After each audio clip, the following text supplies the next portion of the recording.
Making a good sound decision. Not thinking with emotion, but with pure logic. Got a buyer under contract.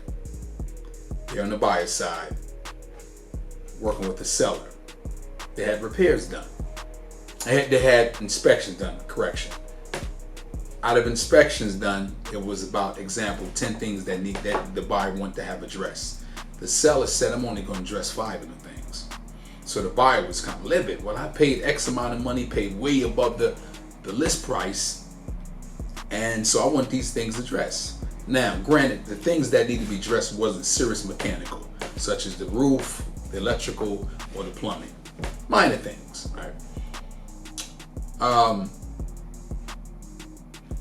The seller said, I'm only going to address these few things, and the buyer said, you know something, I'm gonna walk, right? I'm gonna just walk. I feel as though I'm being disrespected.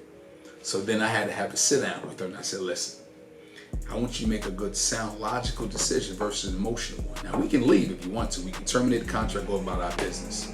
But let's look at this thing from the grand scheme of things. You've been looking for an extended period of time. You've got a lot of money tied up.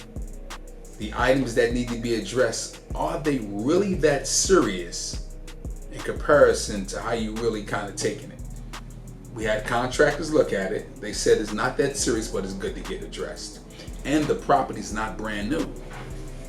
So you take all that in consideration. Do you want to start back at scratch, go through this process again, and run the risk of going through the same thing again? Or you take what you got, do some touch-ups to it, which you plan on doing anything, which you plan on doing anyway, and then you get you a good sound property. She thought about it for a couple hours, and she came back and said, you know something? I think I'm gonna move forward.